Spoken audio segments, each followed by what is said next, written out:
আমাদের পাশের বাড়িতে খুব সুন্দর একজন আন্টি থাকতেন। তিনি এতই ফর্সা ও হাসিখুশি ছিলেন যে যখনই তাকে দেখতাম আমার মনটা কেমন জানি করত, সাথে কথা বলতে চাইছিল। একদিন আমি রাস্তা দিয়ে যাচ্ছিলাম, হঠাৎ আন্টি আমাকে ডেকে তার বাড়িতে নিয়ে গেলেন। আমি ঘরে ঢুকে চুপচাপ বসে রইলাম। কিছুক্ষণ পর আন্টি যখন ঘরে এলেন তখন তিনি হালকা পোশাক পরেছিলেন, যা তাকে অসাধারণ লাগছিল। তাকে দেখে আমি কিছুটা অবাক হয়ে গেলাম। আমি তাকে বললাম, কেন আমাকে ডেকে আনলেন? তিনি কিছু না বলেই আমার পাশে বসলেন। তারপর কিছু না বলেই তার পরিহিতা সব কিছু খুলে আমাকে দিতে লাগলেন। বললেন, তোকে আমি মন থেকে চাই, বাট বলতে পারি না। আমার প্রচুর তৃষ্ণা, কিন্তু তৃষ্ণা মেটানোর কোথাও অপশান খুঁজে পাই না। তাই তোকে আজকে বাড়িতে নিয়ে এসেছি। তুই আজ গাছে উঠবি, ডাব পাড়াবি, ডাবের রস খাবি।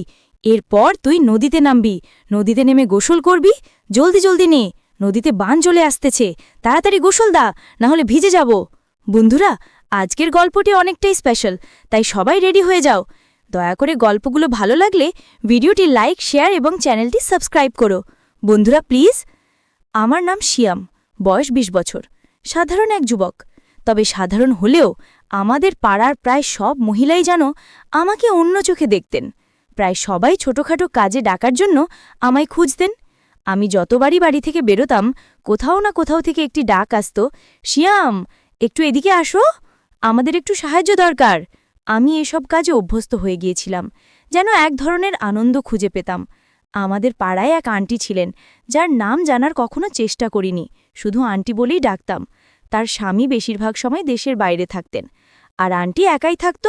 মাঝে মাঝে পাড়ার লোকেরও তাকে নিয়ে নানা কথা বলতো, কিন্তু আমি কখনো সেসব নিয়ে মাথা ঘামাতাম না।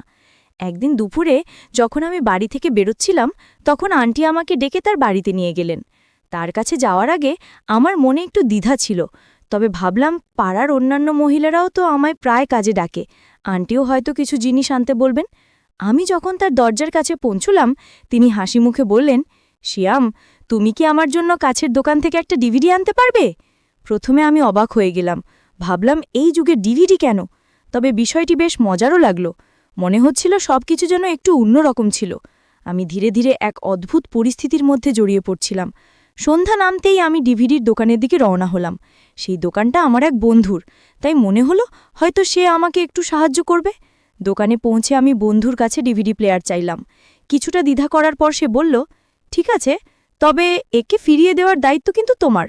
আমি তার শর্ত মেনে নিলাম, কারণ আমি চাইনি আন্টিকে হতাশ করতে।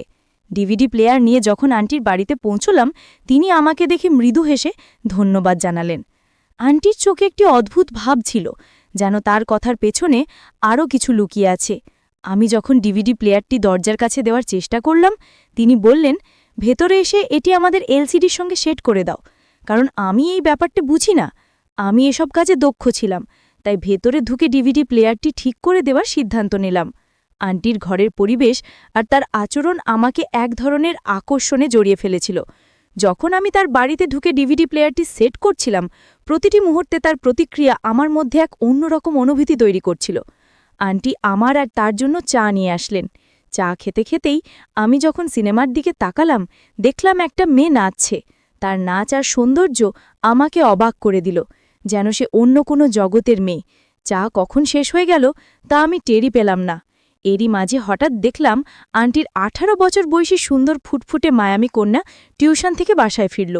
তাকে দেখে আমার মনের মাঝে এক অদ্ভুত অনুভূতি হল। আমি অবাক হয়ে গেলাম, কারণ এর আগে আমি কখনো আন্টির মেয়ের কথা শুনিনি বা জানিও না। যখন প্রথমবার তাকে দেখলাম, তার সৌন্দর্য আমাকে মুগ্ধ করে দিল। আমি একটু অজুহাত দেখিয়ে বললাম, আচ্ছা আন্টি, এখন আমি বাড়ি যাই। আন্টি হেসে বললেন, আরে এত তাড়াহুড়ো কেন? চা তো খেলে, এবার একটু বসো। আমি কোনো উত্তর না দিয়ে উঠে বাড়ির দিকে রওনা হলাম।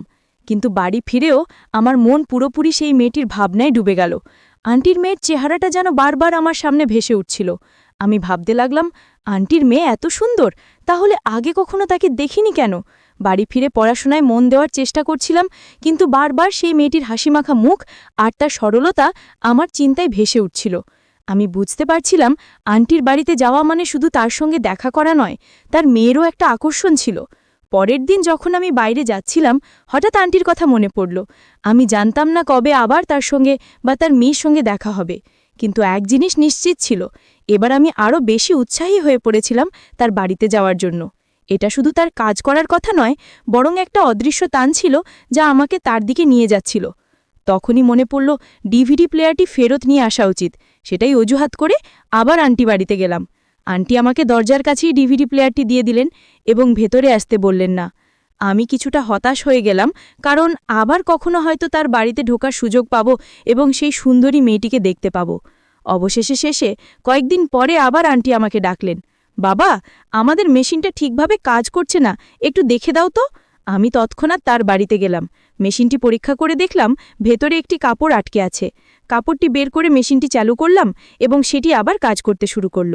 এটা দেখে আন্টি খুশি হয়ে বললেন, ধন্যবাদ, তুমি ঠিক করে দিলে। ঠিক হয়েছে, এবার কাপড় ধোয়ার কাজটা করতে হবে। কিছুক্ষণ পর তিনি চা আর বিস্কুট নিয়ে এলেন। আমি ভাবতে শুরু করলাম, আন্টির মেয়েও তো এই বাড়িতেই থাকে, কিন্তু তাকে এখনও দেখিনি। মনে মনে আগ্রহ বাড়ছিল তাকে একবার দেখার জন্য। আমি তাকে বেশ কয়েকদিন আগে দেখেছিলাম, কিন্তু কখনো সামনাসামনি দেখা হয়নি। ভাবছিলাম, যখন আন্টি এত সুন্দর, তার মেয়ে তো আরও সুন্দর হবে। তখনই আন্টি বলেন, তুমি একটু বসো, আমার মেয়েটা এই আসবে, তোমার সঙ্গে আলাপ করিয়ে দেব। ঠিক সেই সময় তার মেয়ে ঘর থেকে বেরিয়ে এলো। সম্ভবত সে জানত না যে আমি এখানে আছি, তাই কোনো ওড়না ছাড়াই বেরিয়ে এলো। তাকে দেখে আমার চোখ বড় হয়ে গেল, যেন এক পরী আমার সামনে দাঁড়িয়ে আছে। তার ভেজা চুল দেখে মনে হলো সে এক্ষুনি স্নান করে এসেছে। সে একটি গোলাপি রঙের পোশাক পরেছিল, যা তাকে একেবারে অপসরার মতো লাগছিল। আমি তাড়াতাড়ি উঠে দাঁড়ালাম। আন্টি তার মেয়েকে বললেন, এটা আমাদের প্রতিবেশী সিয়াম, খুব ভালো ছেলে, অনেক কাজে সাহায্য করে আমাকে। এটা শুনে তার মেয়ে আমাকে একটু দেখে নিল এবং আবার নিজের ঘরে চলে গেল। আন্টি বললেন, ও অপরিচিতদের সঙ্গে বেশি কথা বলে না, ছোট বয়সেই অনেক কষ্ট পেয়েছে ও। এরপর কথায় কথায় আমি তার স্বামীর কথা জানতে চাইলাম। এই প্রশ্নে তিনি কিছুটা অস্বস্তি বোধ করলেন, একটা দীর্ঘশ্বাস নিলেন, তারপর বললেন, উনি গত 10 বছর ধরে বিদেশে আছেন, তবে কখনও আর ফিরে আসেননি। উনি প্রতি সপ্তাহে টাকা পাঠান, তাই আমাদের কোনো কিছুর অভাব হয় না। আন্টি বলতে শুরু করলেন, তবে আমার একটাই মেয়ে আর আমার স্বামীও বিদেশে আছেন, তাই বাড়িতে একজন পুরুষের উপস্থিতি সবসময় মিস করি। যদি আমাদের বাড়িতে এমন একজন থাকত যে সব বাইরের কাজগুলো করে দিত। তার কথাগুলো বলার সময় মুখে এক ধরনের অসহায়ত্ব দেখা যাচ্ছিল।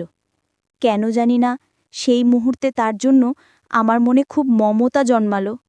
তাই আমি বললাম, আপনি চিন্তা করবেন না, যখনই কোনো কাজের দরকার হবে আমাকে ডেকে নেবেন, আমি সব সময় সাহায্য করতে প্রস্তুত। আমার প্রচুর সময় আছে, আমাকে আপনি আপনের মতোই ভাবতে পারেন। আমার কথায় আন্টি খুব খুশি হলেন। এরপর থেকে আমি প্রায়ই আন্টির বাড়ির আশেপাশে ঘোরাঘুরি করতে শুরু করলাম, আর তিনিও বাইরে এসে দাঁড়াতেন। যখনই তিনি আমাকে দেখতেন তখনই বলতেন, সিয়াম, একটু এদিকে এসো তো, আমাকে আটা এনে দাও বা একটু দুধ নিয়ে আসবে। আমি সব সময় দ্রুত তার কাজগুলো করে দিতাম। একদিন আন্টি আমাকে ডেকে বললেন, সিয়াম, একটু বাজার থেকে সবজি নিয়ে আসো তো, মেয়ের জন্য বিশেষ কিছু রান্না করতে ইচ্ছা করছে। আমি তৎক্ষণাৎ বাজারে গেলাম। সবজি নিয়ে ফিরে আসার সময় দেখলাম তার মেয়ে রান্নাঘরে। সে চুপচাপ রান্না করছিল। তার প্রতিটি কাজ খুব যত্নশীল আর শান্তভাবে করছিল। আমাকে দেখে হালকা একটা হাসি দিল, যা আমার মন ছুঁয়ে গেল। সে খুবই কম কথা বলতো, কিন্তু তার চোখগুলো যেন অনেক কিছু বলে দিত। একদিন আমি যখন আন্টির বাড়িতে গেলাম, তিনি আমাকে চায়ের জন্য ডেকে নিলেন। বললেন, সিয়াম, আজ তোমার জন্য বিশেষ চা তৈরি করেছি, এসো, বসো। আমি তার সঙ্গে বসলাম এবং আমরা নানা বিষয়ে গল্প করতে থাকলাম। আন্টি এখন তার পরিবার এবং নিজের জীবনের গল্প বলতে শুরু করলেন। তিনি জানালেন তার মেয়ের নাম তানিয়া, আর সে তার বাবার খুব কাছের ছিল। যখন তার বাবা বিদেশে চলে গেলেন, তখন তানিয়া তাকে অনেক মিস করত এবং ধীরে ধীরে নিজেকে গুটিয়ে নিতে শুরু করল। আন্টির কথা শুনে তানিয়ার প্রতি আমার সহানুভূতি আরও বাড়ল। আমি তার জীবনের কঠিন সময়গুলো বোঝার চেষ্টা করছিলাম। একদিন আমি তাদের বাড়ির সামনে দিয়ে যাচ্ছিলাম, তখন এক মিষ্টি কণ্ঠ আমাকে, সিয়াম, কোনাল, একটু এখানে আসবে। আমি তাকিয়ে দেখি সেই ডাক তানিয়া দিয়েছিল। আমি তার কাছে দৌড়ে গেলাম, তানিয়া বলল, আজ মা অসুস্থ, তাই দয়া করে একটু দুধ নিয়ে আসতে পারবে? এটা শুনে আমি তৎক্ষণাৎ দোকানে গিয়ে দুধ কিনে আনলাম। বাড়িতে ফিরে দরজায় টোকা দিলাম। তানিয়া দরজা খুলল। আমি বললাম, দুধ নিয়ে এলাম, এই নাও। তখন তানিয়া একটু হেসে বলল, দয়া করে ভেতরে এসে দুধটা হাতে দিয়ে যাও। আমি ভেতরে ঢুকলাম। তারপর সে বলল, মায়ের পাশে একটু বসে থাকো। আমি আন্টির ঘরে গিয়ে দেখি তিনি বিশ্রাম নিচ্ছেন। কিছুক্ষণ পর তানিয়া আমাকে জিজ্ঞেস করল, সিয়াম চা খাবে? তার স্বরে এমন কিছু ছিল যার কারণে আমার মুখ থেকে শুধু জি শব্দটি বেরোলো, কারণ আমি কিছুটা নার্ভাস ছিলাম। তবে তার মুখে একটা অদ্ভুত হাসি ছিল, যার মানে আমি বুঝতে পারলাম না। কিছুক্ষণ পর সে চা নিয়ে ঘরে ঢুকল এবং বলল, আমার মা তোমার অনেক প্রশংসা করছিলেন, তুমি আসলে কি করো? আমি উত্তরে বললাম, সারাদিনই অবসরেই থাকি। এটা শুনে সে হেসে উঠল। আমি লক্ষ্য করলাম সে যখন হাসে তখন তাকে আরও সুন্দর দেখায়। তারপর হঠাৎ তার মুখটা একটু বিষণ্ণ হয়ে গেল। আমি চা খাওয়ার সময় আমি ভাবিনি যে ও এতটা কাছে এসে বসবে। ও হঠাৎ আমার হাতটা ধরল এবং বলল, সিয়াম তুমি কাজ কেন করো না? এই কথায় আমার চোখে পানি চলে এলো। আমি বললাম, আমার বাবা মা মারা গেছেন, আমি দিনে দুবেলা খাবার পাই, তাই আয় করে আর কি করব? এটা শুনে সে রেগে গিয়ে উঠে দাঁড়াতে লাগল। আমি বুঝলাম এটাই সুযোগ, তাই তার হাত ধরে তাকে থামালাম। সে তখন বলল, সিয়াম তুমি বিদেশে চলে যাও, সেখানে গিয়ে অনেক টাকা উপার্জন করো, তারপর নিজের ঘর বানাও এবং বিয়ে করো। পাড়ার লোক আর কতদিন তোমাকে সাহায্য করবে? এই সব কথা বলে সে আলমারির কাছে গেল এবং সেখান থেকে কিছু গয়না বের করে আমার হাতে দিল। ও বলল, এগুলো আমার বিয়ের গয়না, এগুলো এখন আর আমার কোনো কাজে আসবে না, তুমি এগুলো ধার হিসেবে নাও, বিদেশ থেকে ফিরে এসেই ফেরত দিও। কথাগুলো বলে সে চোখ বন্ধ করল। তার মুখে এক ধরনের অদ্ভুত শান্তি ছিল। আমি তখনই সিদ্ধান্ত নিলাম, এবার আর তাকে না করব না। আমি সেই গয়নাগুলো নিলাম এবং বললাম, তোমার এই উপকার আমি কোনোদিন ভুলব না। এটা শুনে সে বলল, এটা উপকার নয়, ভালোবাসা। ভালোবাসার প্রতিদান কেউ দিতে পারে না। তুমি আমার মায়ের জন্য অনেক কিছু করো, তাই মা কিছুটা তোমার জন্য করার জন্য গোপনে আমাকে সব বলে দিয়েছে। বন্ধুরা, আজকের গল্পটি এই পর্যন্ত। গল্পটি তোমাদের কেমন লাগলো অবশ্যই কমেন্ট করে জানাবে।